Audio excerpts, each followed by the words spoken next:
மின்மினி தமிழர்களுக்காகவே வந்தாச்சு முதல் hyperlocal social media app. உடனே டவுன்லோட் பண்ணுங்க. தென்னிந்திய திரைப்பட ஒளிப்பதிவாளர் சங்க முறைகேடு தொடர்பாக நடிகர் இளவரசு அளித்த புகாரில் முறையாக விசாரணை நடத்தப்படவில்லை என்று சென்னை உயர்நீதிமன்றம் தன்னுடைய அதிருப்தியை தெரிவித்துள்ளது.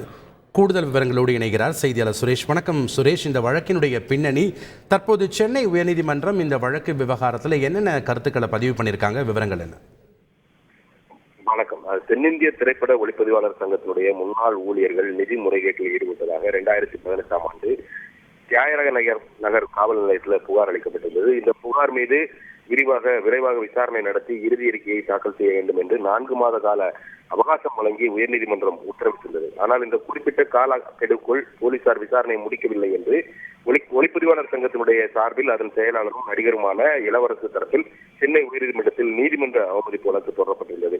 இந்த வழக்கு நீதிபதி ஜெகதீஷ் சந்திரா முன்பு விசாரணையில் இருக்கிறது. இந்த வழக்கு தொடர்பாக காவல் நிலையத்தில் ஆஜரானது தொடர்பாக தவறான தகவல்களை அளித்ததாக இளவரசுக்கு எதிராக கருத்துக்கள் தெரிவிக்கப்பட்டுள்ளன. அத்துடன் இந்த விவகாரத்தில் அவர் மன்னிப்பு கேட்க வேண்டும் என்று, இல்லாவிட்டால் கடுமையான பின்விளைவுகளை சந்திக்க வேண்டும் என்றும் வேண்டி வரும் என்றும் நீதிமன்றம் எச்சரிக்கை விடுத்திருந்த நிலையில் இன்றைக்கு இந்த வழக்கு விசாரணைக்கு வந்தபோது இந்த தவறான தகவல்களை அளித்ததற்காக இளவரசு சார்பில் நிபந்தனையற்ற மன்னிப்பு கேட்டு பிரமாண பத்திரம் தாக்கல் செய்யப்பட்டது. இதை பதிவு செய்து கொண்ட நீதிபதி இந்த விவகாரத்தில் காவல்துறையினுடைய நிலைப்பாடு என்ன என்ற ஒரு கேள்வி எழுப்பினார்.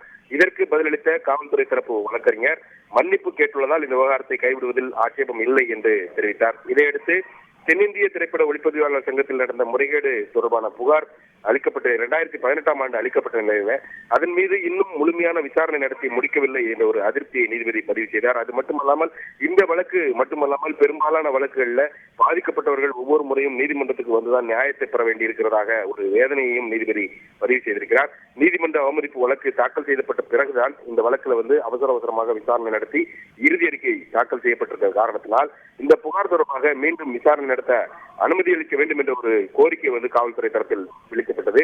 இதையடுத்து இளவரசுவின் நிபந்தனையற்ற மன்னிப்பை ஏற்றுக்கொண்ட நீதிபதி அவரது புகார் குறித்து விசாரணை நடத்த வேண்டும் என்று உயர்நீதிமன்றத்தினுடைய உத்தரவை காவல்துறையினர் சாதாரணமாக எடுத்திருக்கிறார்கள்.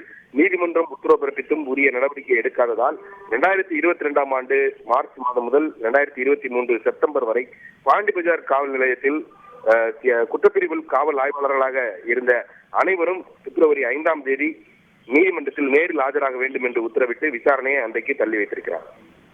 நன்றி சுரேஷ், உங்களுடைய தகவல்களுக்கு. மின்மினி தமிழர்களுக்காகவே வந்தாச்சு முதல் ஹைப்பர்லோக்கல் சோஷியல் மீடியா ஆப். உடனே டவுன்லோட் பண்ணுங்க.